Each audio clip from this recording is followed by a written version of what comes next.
이제 나머지 주제들을 보고 이제 얼른 신고서로 넘어가죠. 수입을 다 봤고요. 그래서 수입 같은 경우는 뭐 아까 보신 것처럼 이제 제일 무난한 패턴이 통관 수수료나 그 통관 이후의 운송료 정도가 무난하고 관세는 좀 무리수였다 참고하시면 될 것 같고, 이제 18페이지부터 보시면 되죠. 나머지는 정말 잡다한 문제인데요.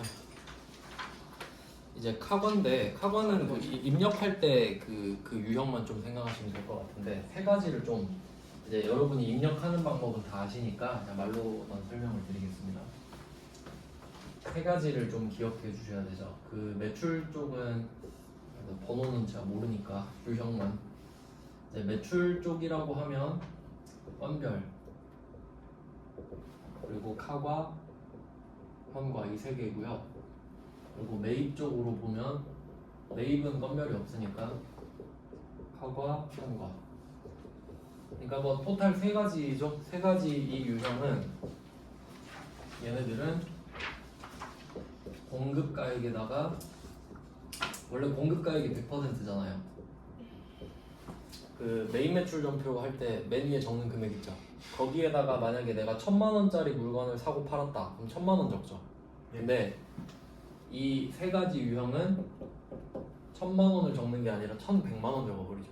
그래서 얘는 공급 대가 인 110%를 적어야 된다. 이 정도만 좀 기억해 두시면 됩니다.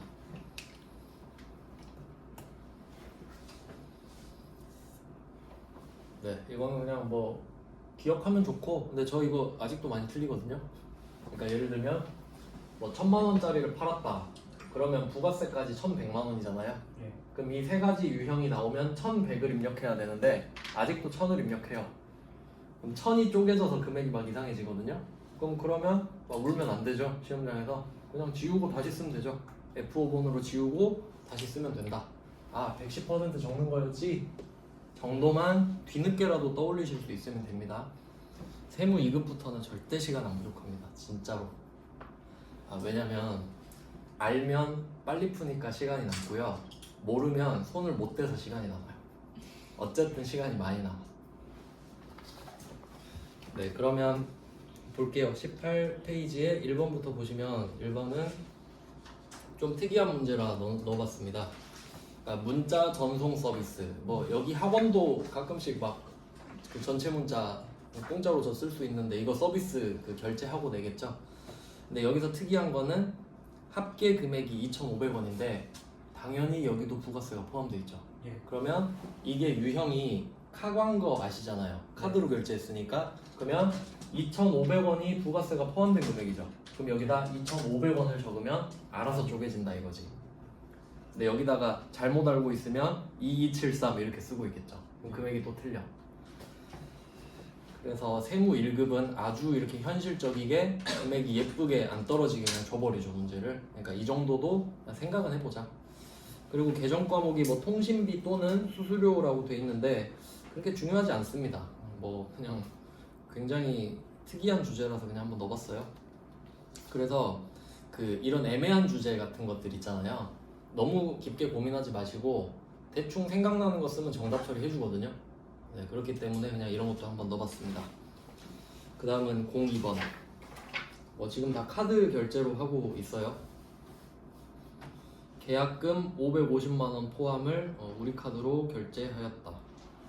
이거는 그 앞에서 좀 다뤘던 부분인데요. 지금 계약금만 준 거거든요. 그러니까 원래는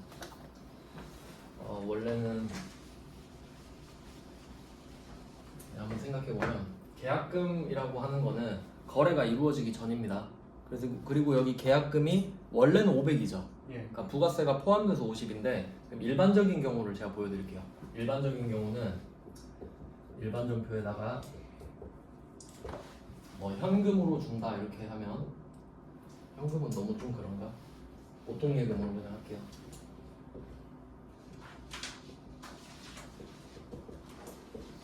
내가 500만 원을 쏴준 겁니다, 상대방한테. 근데 물건을 오늘 받기로 하고 500을 준 게 아니라 그냥 계약금 걸게 해서 선급금 이렇게 하는 거죠.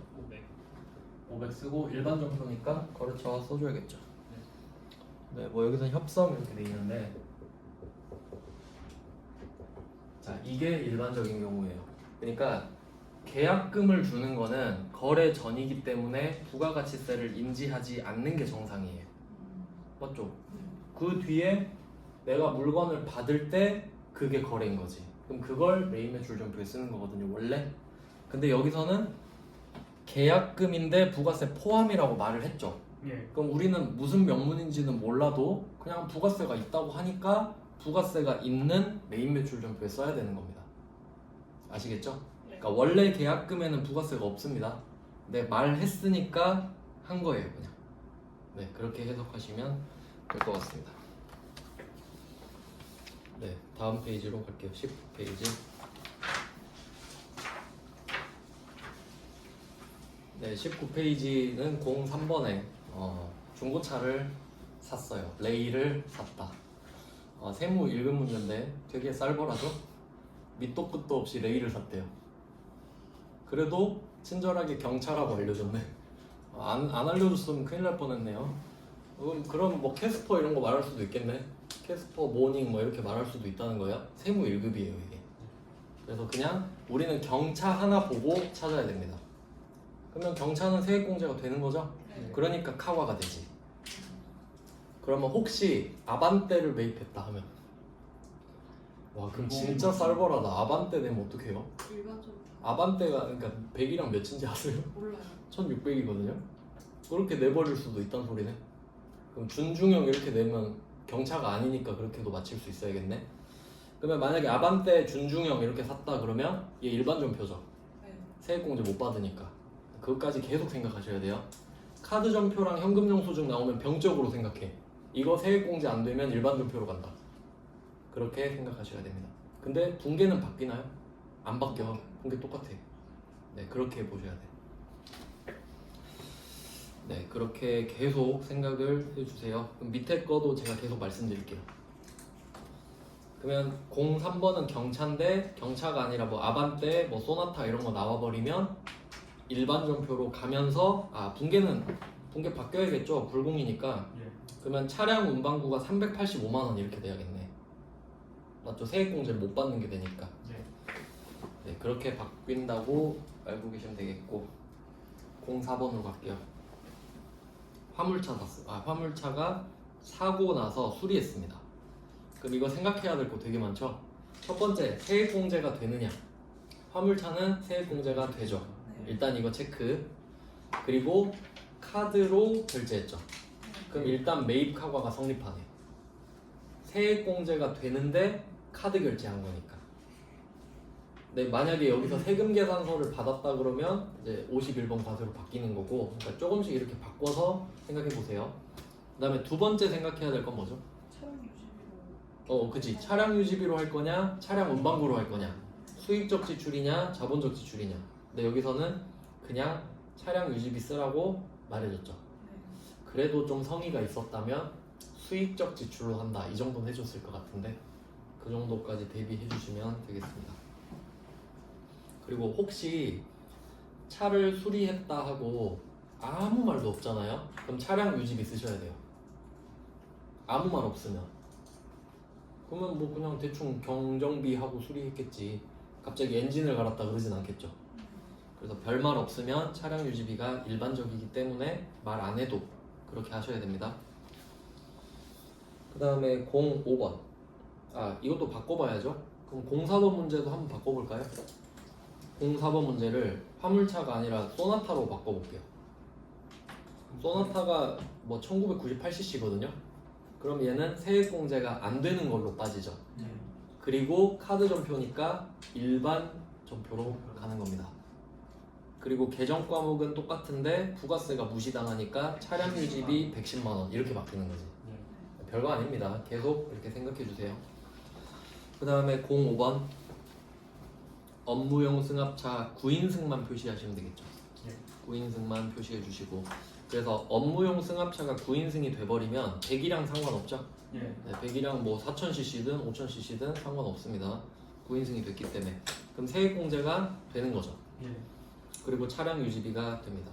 그럼 이것도 바꿔보면 8인승으로 바꾸면 세액공제를 못 받죠. 예. 일반 전표로 가고 촬영 유지비 44만 원 이렇게 된다 이거지. 그래서 일부러 바꿀 수 있는 문제들만 다 넣어놓은 겁니다. 조금씩 바꾸면 답이 바뀌니까.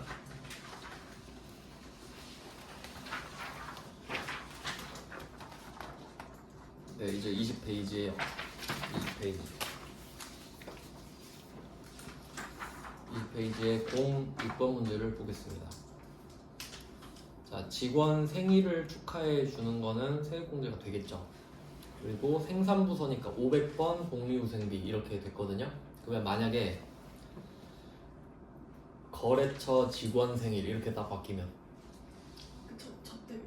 기업 업무 추진비로 바뀌면서 세액공제 안 돼버리죠. 네. 일반 전표 가고 부가세 합치고 기업 업무 추진비 해가지고 금액 합치면 35만 7,500원 뭐 이렇게 되겠죠. 네. 네, 그냥 계속 생각해 보세요. 그렇게. 그 다음에 07번 영업부서 직원들 회식했다. 뭐 똑같은 내용입니다. 그럼 일부러 두 문제 넣은 이유가 06번은 500번이죠. 네. 500번 복리후생비, 7번은 800번이잖아. 네, 그냥 그것만 차이가 있고 나머지는 다 똑같습니다. 이제 08번 가볼게요. 아, 이거 중요합니다. 이거 중요 표시 좀 해놓을까요? 그러니까 여러분한테는 이렇게까지는 안 내거든요. 그래도 대비를 좀 하자. 말문제 대비 차원에서라도. 여기서는 뭐가 중요하냐면, 자, 8번이 8월 10일에 수년간 거래해온 한박식당 이렇게 돼 있는데 직전 연도 공급 대가가 7천만 원인 간이과세자. 이거 표시해야겠죠. 이거 좀 멘붕이죠. 실제로 이렇게 되면 진짜 멘붕이에요. 그럼 뭐 어쩌라는 거죠 이게? 간이과세자 한 번 더 꺼내 볼게요. 자, 도대체 뭘 말하고 싶은 거냐? 자, 그럼 간이과세자 정의부터 한번 해볼까요? 간이과세자는 말문제로 좀 나올 수 있죠. 그 실무 문제에서는 내기가 좀 어려운 주제다 보니까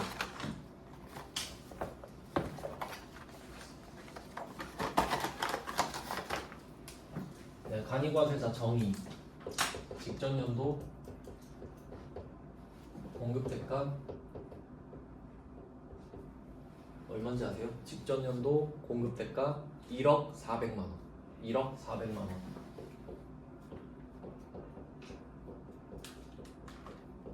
1억 400만 원 미만 개인 사업자. 이게 정의거든요. 이거 말 문제로 엄청 잘 나와요. 그래서 이게 너무 길잖아요. 그래서 저는 이걸 4개로 끊어서 외우라고 하거든요. 첫 번째 직전 연도, 두 번째 공급 대가, 세 번째 1억 400만 원 미만, 네 번째 개인 사업자. 이렇게 4개로 끊어서 하면 조금 더 잘 외워질 것 같아요. 조금이라고 해서 조금 나아진다. 그럼 해석해 볼까요? 첫 번째, 직전 연도를 말을 하는 이유. 지금 오늘이 1월 5일이잖아요. 그럼 혹시 여러분 올해 공급 대가 알 수 있어요? 몰라요. 아직 12월 31일 돼봐야 알죠. 네. 그럼 올해 거 알려면 올해까지 기다려야 되네. 네. 그럼 언제 기다리고 있어? 작년은 작년 끝났죠. 그러니까 작년 거 받았으니까 이미 결과가 났으니까. 그래서 직전 연도예요. 그럼 공급 대가는 이게 특이해요. 부가세가 포함된 금액. 그래서 110%죠.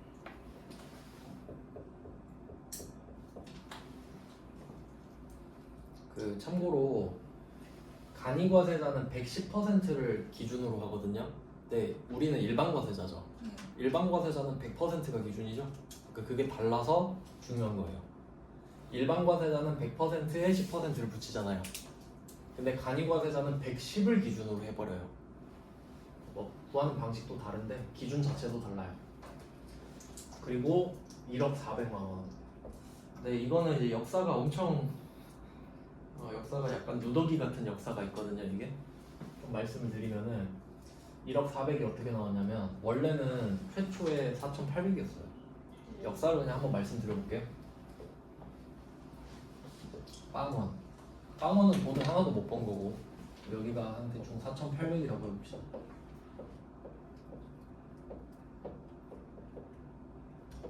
그냥 이거는 듣고 흘리세요. 옛날 역사를 말씀드릴게요. 옛날에는 4,800만 원으로 해서 그 아래면 간이과세자고 그거 넘으면 일반과세자 있어요. 그러니까 엄청 범위가 좁았죠. 예. 그러니까 웬만하면 다 일반과세자였다고. 근데 이게 아마 코로나 때인가 그렇게 해서 8,000으로 넘어간 것까지는 아신 분도 있겠네. 최근에 그나마 8,000으로 바뀌었거든요. 그러니까 원래 태초의 역사는 4,800이었던 거야. 처음에 태어났을 때. 근데 코로나 때문에 사람들이 힘드니까 8,000까지는 간이과세자로 해줘버리자. 그러니까 범위를 확 늘려버린 거죠. 그럼 옛날에 일반과세자였던 사람도 간이과세자가 되는 거예요. 그럼 간이과세자는 세금을 덜 내거든요. 그래서 어쨌든 뭐 좋다고 볼 수 있겠죠. 뭐 대충 코로나 영향으로 범위를 늘려줬다 이렇게 볼 수 있죠. 근데 코로나 끝나니까 어때요? 그래도 경기가 안 좋죠 지금. 네. 그러니까 경기가 개 박살났으니까 이게 시행령으로 130%까지 늘릴 수 있거든요. 그럼 여기에 1.3 곱하면 1억 4. 1억 400이 되는 거예요. 최대한 자기가 할 수 있는 만큼 한 거예요. 그래서 이렇게 늘리고 누더기처럼 된 거예요. 누덕 이렇게 된 거지. 이렇게 된 겁니다. 역사가 그냥 그래요. 그러니까 근데 문제는 이걸 다 쓴다는 거지 금액을. 지금 이제 8천만 원은 아예 안 쓴다. 4,800 정도는 좀 기억을 하셔야 돼요. 이 두 개. 왜냐면 이렇게 쭉 여기까지 이제 아시겠죠?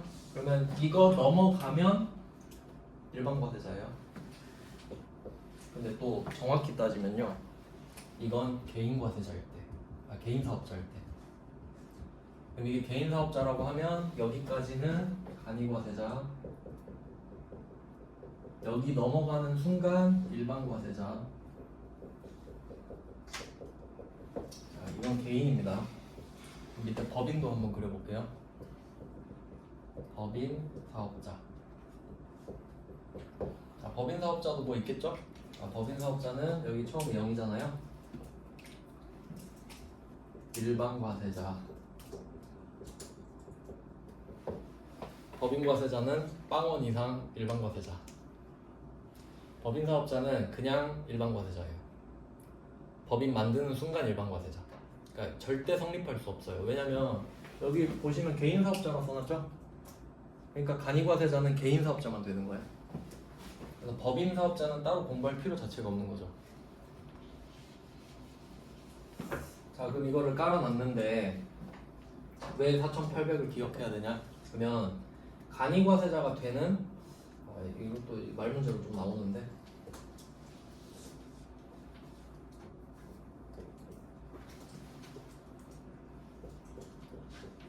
그러면 저산되는 것도 좀 알려드릴게요. 바뀔 때 이것까지는 말 문제로 나온 적이 있어요. 그러면 지금 2025년이잖아요 이제. 그럼 2025년 기준으로는 2024년이 직전 연도죠. 그러면 이 기준을 쓰는 거란 말이에요. 그냥 만약에 여러분이 2024년에 개업을 했다고 할게요. 이때 개업을 했어. 근데 처음에 사업을 시작할 때는 일반 사업자랑 간이 사업자랑 고를 수 있거든요. 네. 처음엔 뭐 얼마 팔지 모르니까. 근데 그냥 간이로 시작했다고 할게요. 그러면 일단 1년은 간이에요. 간이로 시작을 했기 때문에 간이로 시작을 했어. 근데 매출액이 2억이라고 하겠습니다. 공급 대가가 2억이에요. 그러면 이때는 일단 간이 영향을 받지만 이때 장사를 해서 결과를 내보니까 2억이 됐죠. 근데 이거 가지고 야 너 일반으로 소급해 그러진 않고 이미 지났으니까 얘는 간이 하고 그 데이터가 2억이 쌓인 거예요. 근데 이거 신고를 간이과세자는 1년에 한 번 하거든요. 그러니까 1월부터 12월 31일 거를 1월 25일까지 해. 그럼 1월 25일 끝나야 결정이 나는 거죠. 그러니까 얘는 7월 1일부터 일반과세자가 돼요. 왜냐면 1월 25일까지는 기다려줘야지. 그러니까 그럼 1월 26일부터 해 그러기도 애매하죠. 그러니까 그냥 6개월 쉬고 간이로 계속 하다가 이때부터 일반 하세요 이렇게 돼요. 그게 합리적이지 않나요? 그래야 지들이 편해 그냥. 그럼 이건 추가로 간이 6개월 더 가고 여기부터 일반이 됩니다. 여기까지는 이해되시죠? 근데 이때 2025년에 1년 또 매출액이 있을 거 아니야. 근데 이게 또 해보는 거야. 일반이 되긴 했지만 근데 이걸 해보니까 1억이라고 해봅시다. 그럴 수도 있잖아요. 네. 간이로서 6개월 하고 일반으로서 6개월 하긴 했는데 합쳐서 1억인 거야. 그럼 이제 어떻게 돼요? 다시 간이. 다시 간이지. 근데 또 1월 25일 돼봐야 알죠. 예. 그럼 일단 일반 더 가야겠지 6개월. 네. 그럼 7월 1일부터 또 간이야. 그런 식으로 가는 거예요. 알겠죠? 이해는 하셔야 될 거 아니에요. 네. 시험 문제 안 나와도 이거는 상식이니까. 그러니까 이제 납득 가시나요? 네. 이제 흘러가는 건 이렇고, 그러면 이렇게 이제 방향을 알았으니까 직전이랑 단기랑 구분을 하실 수 있어야 돼요. 직전, 단기. 그러면 이렇게 봤을 때 직전 연도가 2억이니까 뭐 바뀌고 이렇게 했다고 했을 때, 그럼 얘가 이제 1억이면 얘는 원래 간이고 6개월은 간이 더 해주는 거고, 그럼 얘는 간이가 추가로 그냥 계속 되는 거니까 그냥 간이인 거야. 예. 간이 이렇게 계속 가는 거죠. 자, 그럼 여기서 이제 추가 정리하면 단기 매출액이 지금 1억이죠. 근데 혹시 만약에 4천만 원이라 이렇게 해볼까요? 계산하기 편하게 4,400. 그럼 이거는 택도 없이 간이과세자죠. 예. 자, 근데 얘는 4,800 미만으로 들어왔잖아요. 예. 그러면 실제로 여러분은 4천만 원짜리 물건을 팔고 부가세를 400을 받아놓은 상태죠. 그럼 일반 과세자면 400을 내야 돼. 맞죠? 일반 과세자니까. 네. 근데 간이과세자는 4,800 미만이면 부가세를 안 내요. 400을 내가 걷었는데 안 내. 내가 먹는 거야. 그러니까 국세청이 불쌍하다 생각하는 거야. 아이고 그거 벌어서 어쩔래? 야 너 가져. 뭐 이런 느낌이에요. 그러니까 이 4,800만 원 미만이 되면 부가세를 거둔 것도 안 낸단 말이에요. 그러니까 이 4,800만 원 미만인 구간에는 세금 계산서를 발급을 못하게 해놨어요. 세금을 안 내니까. 부가세를 안 내니까 세금 계산서도 못 발급하게 한 거야. 그럼 반대로 가면 4,800을 넘어가요. 그때부터 그러면 세금을 내긴 내. 그러니까 일반 과세자보단 덜 내지만 내긴 낸단 말이에요. 그러니까 옛 추억을 떠올리면서 야, 너 옛날엔 일반 과세자였는데 세금 계산서 발급해. 이런 느낌인 거예요. 그래서 이걸 기억하셔야 되는 이유 아시겠어요? 예. 그러면 이제 문제 볼까요? 8번. 직전 연도 공급 대가가 7천이죠. 네. 4,800 넘죠. 네. 그러니까 얘는 세금 계산서 발급 해주. 가능. 근데 그거 대신에 그냥 카드 점표 준 거죠. 예. 그럼 얘는 세액공제 가능. 이렇게 해석하시는 거예요. 이게 세무유급이에요. 그러니까 좀 쌀벌하죠. 그럼 만약에 이 문제 이렇게 내면 어떻게 돼요? 직전 연도 공급 대가가 4천이다. 세액 중재. 세액공제가 안 되죠. 그럼 일반 점표로 가면서 일반으로. 일반 점표 가면서 복리후생비 55만 원. 계정권하고는 똑같이. 그 정도까지 아셔야 됩니다. 실제 실무는 그렇죠. 뭐 이런 내용이에요. 근데 그냥 여기서 더 하면 안 되려나? 아니요. 아니, 그래도 한 김에 이거 그린 김에 그냥 말씀드리면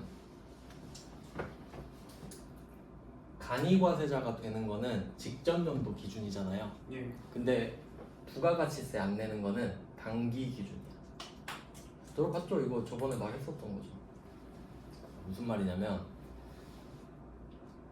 직전 연도, 그러니까 지금 세금 계산서를 발급하는 이슈를 생각해 보세요. 내가 지금 세금 계산서를 발급을 해야 되는 거야.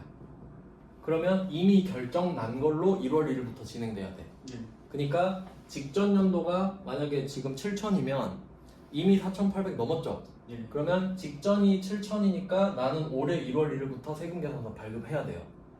그러니까 세금 계산서를 발급할 수 있는 건 기준이 직전인 거야. 그래야 1월 1일부터 바로 실행이 되니까. 근데 내가 이 부가세를 내냐 마냐에 대한 이 4,800 있잖아요. 예. 이건 단기 거라는 거지. 왜냐면 부가세를 내냐 마냐는 내가 1년을 기다렸다가 한번 딱 내는 거죠. 그러니까 그건 1년을 기다려도 상관없는 거니까. 몰라도 돼요. 그냥 그렇다는 거예요.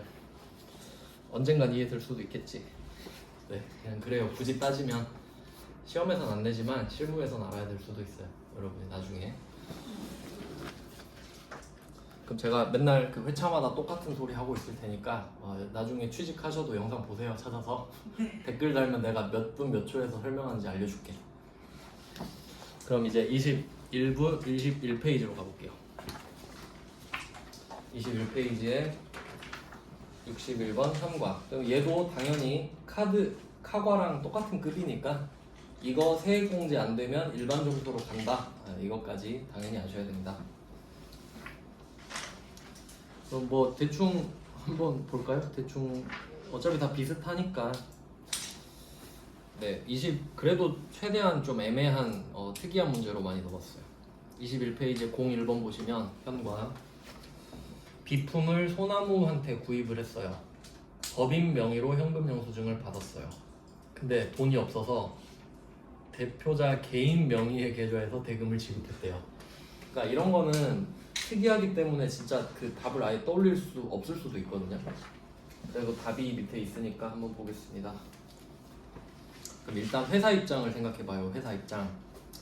회사 입장에서는 비품이 들어왔죠. 60만 원짜리. 예. 일단 뭐 돈을 빌려서 샀더라도 내가 산 거니까. 그리고 공식적으로는 부가세도 낸 거니까 부가세도 돌려받을 수 있는 거란 말이에요. 그럼 차변은 일단 정리가 됐습니다. 근데 문제는 뭐냐면 대표 계좌에서 대금을 지급했다. 그럼 이거 가수금 있죠? 이거 부채예요. 부채. 빌린 돈이니까. 그래서 가수금에 그냥 부채라고 써두시면 될 것 같은데요. 부채 증가. 그러니까 일단 회사 입장에서는 60만 원이 들어왔고 6만 원 더 돌려받을 권리가 생겼는데 회사 돈이 지금 안 나갔죠. 왜냐면 회사 물건을 대표 통장에서 지금 써서 한 거잖아요. 예. 대표 통장 말고 대표 통장. 네. 이거를 66만 원이 대표 돈에서 나갔으니까 나중에 회사가 이 돈을 채워줘야겠죠. 네. 예. 그러니까 부채. 정확히 따지면 차입금이거든요. 근데 이제 대표 거는 가수금이라고 그냥 불러요. 그래서 대표가 갖고 간 돈은 가지급금이라 그러고 대표한테 빌린 돈은 가수금이라 하거든요. 보통 그 법인세에서 그 말을 써요. 그래서 그냥 뭐 이 정도 참고하시면 되겠고요. 그다음 2번으로 갈게요. 2번은 승용차 998 돼 있죠? 아까 그 레이라고 생각하시면 돼요. 레이에 주유를 했다.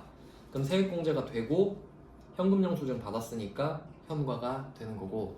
그리고 조금 디테일을 따져보면 그 01번 같은 경우는요 아무 말도 없죠. 예. 상대방이 뭐 세금 뭐 일반 과세 사업자인지 이런 말 안 하죠. 이유가 뭐냐면 01번에 그 우리한테 비품 판 회사 이름이 뭐예요? 주소나무죠. 주식회사. 주가 주식회사라는 뜻이죠? 예. 그럼 법인이잖아. 예. 그럼 법인은 필요 없어. 일반 과세자잖아. 일반 과세자. 무조건 일반 과세자죠? 예. 그러니까 이렇게 타고 가니까 설명이 필요 없는 거야. 근데 2번은 어때요? 그냥 알뜰주유소죠. 예. 그럼 얘가 뭐지? 이 생각 들 거 아니에요. 그니까 말해주지. 애매할까봐. 아, 얘 일반 과세자야. 그러면 우리가 이거 현과에 써야겠다 이렇게 생각하는 거죠. 그리고 그냥 넘어갈 수도 있는 건데 이게 잘 보면요 2번에 지출증빙용 써 있죠. 예. 네, 세무 2급까지는 그냥 지출증빙용이라고 하거든요. 근데 세무 1급은 소득공제용을 섞어서 내요. 그게 뭐냐? 소득공제는 개인이 연말정산할 때 세금 깎아주는 거예요. 근데 지출증빙은 사업자들이 비용 처리할 때 쓰는 거. 그러니까 소득공제는 개인 소득공제인 거고요. 근로소득공제. 근데 지출증빙은 이제 비용 처리할 때 쓰는 거. 그러니까 우리는 지금 회사 입장에서 쓰는 거니까 지출증빙용 현금영수증만 되는 거예요. 원칙적으로. 그러니까 소득공제용을 내진 않을 테지만 이제 혹시 모르거든요. 그럼 그건 무조건 제껴요. 소득공제는 우리는 개인이 아니잖아. 법인이잖아. 그러니까 제낍니다. 그래서 뭐 02번 같은 경우도 그럼 이렇게 될 수 있잖아요. 알뜰주유소는 직전 공급대가 4천만 원이다. 그럼 세액공제 안 되는 거죠. 그러니까 그런 걸 조심해야 된다 이거지. 장난을 칠 수가 있기 때문에. 그리고 자동차 CC를 올릴 수도 있죠. 승용차 1998cc 해도 세액공제 안 되는 거죠. 그러니까 안 되는 이유가 두 가지 있는 거야. 상대방이 직전 4,800만 원 미만인 경우도 난 세액공제를 못 받고 자동차 배기량이 1000이 넘어가도 못 받고. 그렇게 두 가지 사유까지 생각하면 베스트고요. 그 다음에 03번 이것도 좀 여지가 있어서 넣어봤는데 생산부서 직원용으로 생수를 샀죠. 그럼 복리후생비가 성립이 되니까 세액공제 받을 수 있단 말이죠. 네. 근데 이것도 당연히 거래처한테 선물용으로 생수 살 수 있죠. 네. 그럼 세액공제가 안 되겠지. 그럼 일반 전표 가고 기업 업무 추진비 55만 원. 이렇게 바뀌는 거 계속 생각해 보셔야 됩니다. 네, 그리고 다음으로 넘어가 보세요. 영세. 영세가 원래 되게 만만한 주제인데 실제로 영세 진짜 만만하죠. 왜냐하면 영세율 세금 계산서 말을 해버리니까. 그래도 뭐 어떻게 내나 한번 볼까요? 그러면 영세 같은 경우는 방금 말씀드린 대로 영세율 세금 계산서만 찾으면 끝나요. 그럼 영세죠. 네. 그래서 01번도 영세율 세금 계산서가 있습니다. 그냥 뭐 참고로 받고, 그 다음에 02번 이것도 영세율 세금 계산서 발급 뭐 받았다 이런 말이 있죠. 그러면 왜 두 문제를 굳이 넣냐면 영세율 세금 계산서는 나오는 게 맞는데 01번은 내국신용장 로컬 LC 이게 나오는 거고 02번은 구매 확인서가 나왔죠. 뭐 그냥 참고하시라고 넣었습니다. 이 정도? 나머지는 영세는 억지로 넣을 것도 없더라고요. 그 다음에 이제 면세로 가보겠습니다.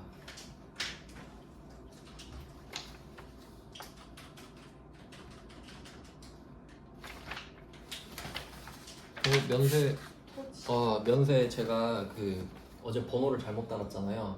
근데 어제 번호를 달다가 번호를 달면서 다는 김에 추가했어요 문제를. 여러분한테 좋은 거예요. 여러분한테 좋은 거예요. 그러면 53번 면세를 한번 봅시다. 자, 01번은 그냥 아주 기초적인 거 토지 샀죠. 네. 그러면 계산서 받겠지. 그리고 이제 실무로 가서 한번 생각을 해볼까요? 그러니까 지금 땅 사는 거 있죠. 땅 사는 거. 네. 그러면 지금 같은 경우는 본점이라는 회사한테 땅을 샀으니까 이제 토지는 원래 면세인 거 아시죠? 네. 그럼 상대방이 사업자니까 계산서를 주잖아요. 네. 네. 땅을 꼭 사업자한테만 사나요? 개인한테 살 개인한테 사는 경우가 사실 더 많을걸? 네. 그러면 개인한테 땅을 샀다고 해봅시다. 그러면 우리가 개인한테 땅 사면서 계산서 주세요 이러니까 저 개인인데요? 이럴 거잖아요. 네. 그러면 쫄라서 받을 수 있어요? 네. 못 받습니다. 그럼 걔는 일반 전표 써야지. 맞죠? 그냥 실제로 생각해봐요. 그럴 거 아니에요. 네. 개인한테 어떻게 받을 거야 증빙을. 그러니까 그러면 그냥 일반 전표에 쓰겠구나 생각하면 되지. 둔 게 똑같잖아요. 네. 어차피 부가세 없으니까. 그러니까 그게 팩트인 거야. 현실인 거야. 그럼 추가로 이것까지 설명드려볼까요? 건물 살 때. 건물 살 때 사업자한테 사면 부가세 내야 되죠. 네. 달라고 할 거 아니야. 지가 내야 된다고. 근데 개인한테 사면 어때요? 맞을 수. 그렇지. 개인한테 사면 부가세 안 내지. 이게 팩트예요. 네. 차도 그렇고. 그러니까 여러분은 이제 그런 것까지 알아야 실무 적용을 하지. 그냥 생각해보면 그렇네? 이런 거예요. 여러분이 건물 팔 때 부가세 안 거둘 거 아니야. 그렇다는 겁니다. 그 다음 2번으로 갈까요? 2번 멸치 나왔죠. 멸치. 네. 요거는 이게 멸치를 외우라는 게 아니고 밑에 3번 보세요. 3번 영어 지금. 맨 밑으로 가보시면 미가공 식료품 이거 나왔죠. 네. 미가공 식료품은 국내산, 외국산 불문하고 면세한다. 여기서 키워드는요 식료품이 되겠습니다. 물론 미가공도 그렇긴 한데 그러니까 두 개가 합쳐져야 되는 건 맞는데요. 미가공 식료품 그러니까 말 그대로 뭔가를 안 해야 돼. 날 것에 먹을 것. 그래서 국내산, 외국산 불문하고 면세한다. 그럼 이거 멸치 한번 생각해 보세요. 먹을 거죠. 네. 가공 안 했죠. 그러니까 미가공 식료품이야 멸치는. 마른 멸치면은 말리는 작업하지 않나요? 그런 거는 이제 단순 가공으로 봐줘요. 그러니까 좀 예외를 한번 설명해 드릴까요? 이게 가공하면 가공 안 하면 면세잖아요. 네. 그 이론상으로는. 근데 진짜 웃긴 게 콩 있죠. 네. 두부 되는 거 아시죠? 네. 제가 보기에 이거 가공이거든요. 두부 면세입니다. 왜요? 단순 가공이래. 단순하지 않은데? 그러니까 몰라. 근데 이거는 국세청 마음이에요. 지들이 단순 가공이라면 아 네 하면 돼. 과정이 단순하지 않은데? 그리고 고추를 고추장 만드는 거 어때요? 단순하지 않은데? 이거 면세. 아 몰라 지들 마음이에요. 근데 그 오징어도 면세거든요. 예. 오징어 면세죠. 근데 맥반석 오징어는 과세다. 기준이 없어요. 지들 마음이야 그냥. 그러니까 우린 까라면 까야지 어떡해. 근데 일반적으로는 미가공 식료품은 면세를 해줄게. 그러니까 보세요.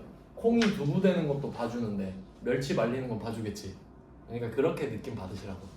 그래 뭐 멸치 말리는 건 아무것도 아니네 생각하시면 돼요. 그러니까 면세구나 이렇게 아셔야 돼. 그럼 이렇게 생각하실 수도 있을 거예요. 만약에 02번 문제를 보면서 내가 멸치가 면세인 걸 몰랐어. 그럴 수도 있잖아요. 예. 근데 어떤 분이 이렇게 말할 거예요. 아 나는 멸치 그딴 거 필요 없고 이거 계산서니까 면세 아니냐 이렇게 말할 수 있겠죠. 그러면 저도 역질문을 할 수 있어요. 그럼 이거 상대방한테 계산서 안 받고 카드 점표 받으면 어떡할래? 그럼 카면이거든요. 그럼 다 틀립니다. 즉 이 멸치가 면세인 걸 모르고 내가 이거 카드 긁잖아요. 그럼 카드 점표 주죠. 예. 그럼 문제에서 그냥 멸치 사고 카드 점표 받았다 이렇게 돼버리거든요. 그럼 답이 카면이야. 카드 면세. 예. 그럼 모르면 틀리는 거죠. 멸치가 면세인 거를 모르면 틀리는 거지. 근데 나름대로 힌트는 있어요. 찍는 법 알려드릴게요. 찍는 법 이거 중요한 거예요. 잘 보시면요. 멸치가 면세잖아요. 그럼 여러분 지금 모른다고 가정해봐요. 멸치 가격이 지금 30만 원이죠. 예. 30만 원 뒤에 아무 말도 없어. 그럼 당연한 거 아니냐 생각할 수 있죠? 전으로 한번 돌아가 볼까요? 뭘 볼까나? 21페이지 그냥 가볼까? 21페이지? 전 페이지? 21페이지 맨 밑에 3번 보세요. 부가가치세 부가가치세 별도 이렇게 써있네? 그럼 그 위에 2번은 부가가치세 포함. 근데 갑자기 오니까 아무 말 없네? 왜 아무 말이 없지? 부가가치세가 필요 없어서. 없으니까. 없는데 무슨 말을 해? 없는데 말하면 허언증이잖아요. 그러니까 말 안 해. 그리고 영세율도 말 안 해. 0인데 굳이 말할 필요 없죠? 그러니까 이게 힌트가 되는 거예요. 왜냐면 여러분이 모든 면세를 다 외울 수가 없잖아. 그러니까 금액에 뒤에 언급이 없는 면세인가? 이 정도 감은 익히시는 게 좋은 거지. 그치. 그냥 아니 금액이 없네 면세인가? 이런 느낌을 받으면 되지. 지금은 계산서가 있으니까 쉬운 거지 그런 것까지 생각하셔야 돼요. 그리고 답을 보세요. 이 멸치를 사서 우리 영업부 직원도 주고 영업부 거래처도 주고 둘 다 줬죠. 근데 면세로 그럼 접대를 한 거네. 자, 이것도 굉장히 중요한 이슈인데 개념을 잘 잡아야 됩니다. 그러니까 우리가 매입을 해볼게. 매입 물건을 샀어. 그럼 원래 2개 써야 되나? 네, 목적이 다르니까. 근데 지금 일단 부가세부터 한번 따져볼게요. 여러분이 물건을 삽니다. 그럼 가장 먼저 하셔야 될 거는 이게 과세냐 면세냐를 먼저 따져. 예. 그럼 지금 여태까지 한 거는 다 과세였죠. 이 말은 뭐냐면 과세 물건을 사잖아요. 그럼 여러분은 부가가치세를 내야 돼. 그러니까 이미 냈어. 네. 그리고 내가 지금 궁금한 거는 이미 낸 부가가치세를 돌려받을 수 있느냐 없느냐인 거야. 맞죠? 예. 그러니까 과세로 떨어져야 이게 매입세 공제가 가능한 건지. 안 되는 것부터 볼게요. 안 된다, 된다 이렇게 따졌던 거죠. 예. 그러니까 안 되면 54번 불공 세금 계산서 받았는데 안 되면 54 불공이죠. 근데 카드 점표 현금 영수증 받았는데 세액 공제 안 되면 일반 점표 했었죠. 네. 그럼 안 되는 애들은 일로 뺀 거야. 그럼 이제 되는 애들은 뭐 51번 과세, 57번 가과, 뭐 61번 뭐 현과 이런 식으로 쭉쭉쭉 썼던 거죠. 네. 자, 근데 지금 멸치 갖고 접대했잖아요. 부가세 안 냈죠. 예. 그럼 이쪽을 이야기할 필요가 없죠. 그러니까 그냥 끝이야. 면세는 부가세를 안 내니까 부가세 얘기를 하지 않죠. 그러니까 면세로 접대하는 문제가 쉬운 거예요. 왜냐면 불공으로 갈 이유가 없는 거예요. 그냥 면세로 끝나버리는 거니까. 아시겠죠? 네. 면세로 그냥 끝. 그러니까 계정 과목만 구분해서 쓰시면 돼요. 그럼 오늘의 교훈. 접대는 면세. 면세로, 접대는 멸치로 하자. 아시겠죠? 이유는 부가세 손해를 안 보니까. 이런 식으로 실무 능력을 익혀가는 거죠.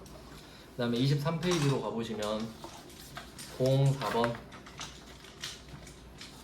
자, 거래처가 이전했어요. 영업부서 거래처가 이전을 했고요. 축하 화환 예쁜 꽃 타원에서 20만 원에 구입을 했어요. 근데 목적이, 그러니까 꽃이 지금 미가공, 식료품은 아니지만 네, 미가공이라서 면세거든요. 얘도 면세예요. 그럼 이걸 접대했죠. 예. 이유가 똑같죠? 아, 이거 계정 과목 안 바꿔놨네. 기업 업무 추진비로 이름 바뀐 거 아시죠? 네. 기억. 그래서 얘도 멸치랑 똑같은 원리로 부가세가 없이 그냥 기업 업무 추진비로 끝입니다. 네, 그냥 20끝 면세니까. 그 다음에 05번으로 가볼게요. 05번은 리스가 나왔네요. 예. 리스는 그 돈 빌려서 차 사는 거라고 말씀을 드렸네요. 그럼 이거는 구인승 승합차라고 돼 있거든요. 그러면 리스는 애초에 면세죠. 네. 그러면 내가 구인승을 면세를 하든 소나타를 면세를 하든 레이를 리스를 하든 어떤 차종인지 전혀 상관없죠. 네. 이미 리스 자체가 면세니까. 그러니까 그 구분하시라고 지금 연달아 이 문제를 넣어놓은 겁니다. 그러면 일단 이 문제까지는 보고 좀 쉴까요? 06번까지. 06번은 세무 1급 문제인데 좀 강추하는 문제입니다. 여러분도 이 정도는 아셔야 된다. 8월 1일 회사는 신한은행이 은행 업무용으로 사용하던 중고 승용차를 990에 샀습니다.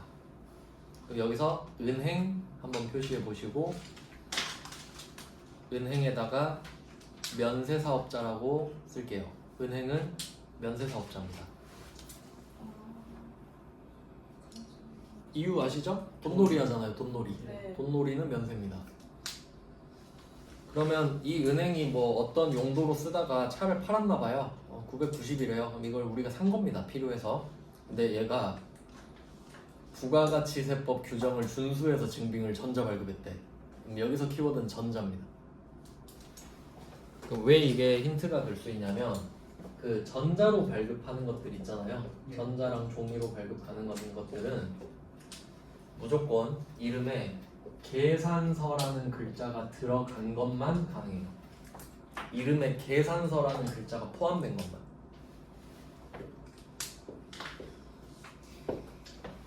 한번 찾아볼까요? 첫 번째 계산서 들어간 거 제가 다 말해볼게요. 첫 번째 계산서 들어가죠. 예. 두 번째 세금 계산서. 세 번째 순서가 영세율 세금 계산서. 네. 수입 세금 계산서. 얘네들은 전자 발행이 돼. 그럼 이걸 알고 있으면 이 넷 중에 하나란 걸 알 수 있지. 네. 뭐 그럼 그렇다 치고, 그리고 여기서 답은 밑에 나와 있죠. 면세죠. 네. 네. 그럼 이 증빙은 계산서예요. 이유? 얘가 면세사업자니까. 그래서 이건 여기까지 설명해드리고 쉴게요. 그러니까 지금 은행 면세사업자,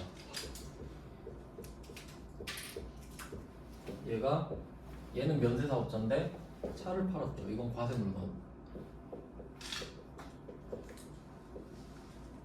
이렇게 해서 990.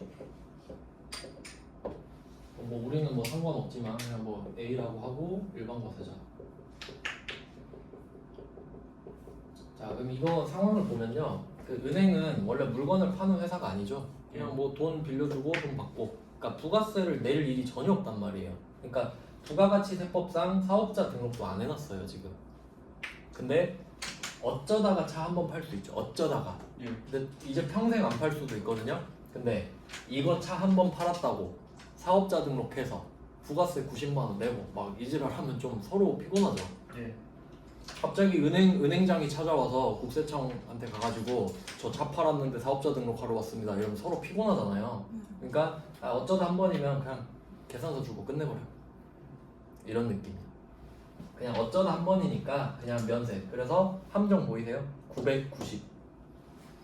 900에 90일 것 같죠? 네. 그럴 리 없지. 얘는 면세로 그냥 팔았습니다. 그러니까 그런 이유도 있고요. 사실 부가징수를 해도 이것까지 설명드릴 수 있어요. 우리가 일반과세자잖아요. 그럼 부가세가 있다고 해볼게요. 그러면 얘는 90을 걷어서 내죠. 네. 그럼 국세청이 90을 벌죠? 근데 나는 바본가? 세금 계산서 달라고 하겠죠? 네. 그럼 어떻게 돼? 90을 90만 돌려달라고 원 하겠지. 그럼 어차피 난 90을 받네? 그럼 국세청은 뭐예요? 빵원. 어차피 이거 삥 뜯은 거 돌려줘야 되잖아. 그러니까 어차피 실익이 없는 거야. 그러니까 물론 개인한테 팔면 얻을 수는 있는데 이렇게 하면 아무것도 안 남잖아요. 그러니까 그냥 면세로 줘버려. 피곤하니까 이렇게 해버린 겁니다. 그래서 여기서는 뭘 알 수 있냐면 지금 면세 사업자랑 과세 물건이랑 붙었죠. 네. 보통 이렇게 붙으면 면세가 이겨요. 왜냐면 반대로 생각해 보면 우리가 과세 사업자인데 토지 한번 팔아볼까요? 토지 면세 물건이죠. 네. 토지 세금 안 되니까. 토지는 면세죠? 그러면 나는 과세 사업자야. 얘는 면세 물건이죠. 그럼 우리 이거 과세로 팔아요? 면세로. 면세가 이겼잖아. 그러니까 보통 둘이 붙으면 면세가 이긴다고 생각하시면 돼요. 여기까지 해놓고 좀 쉬다가 계속 보겠습니다.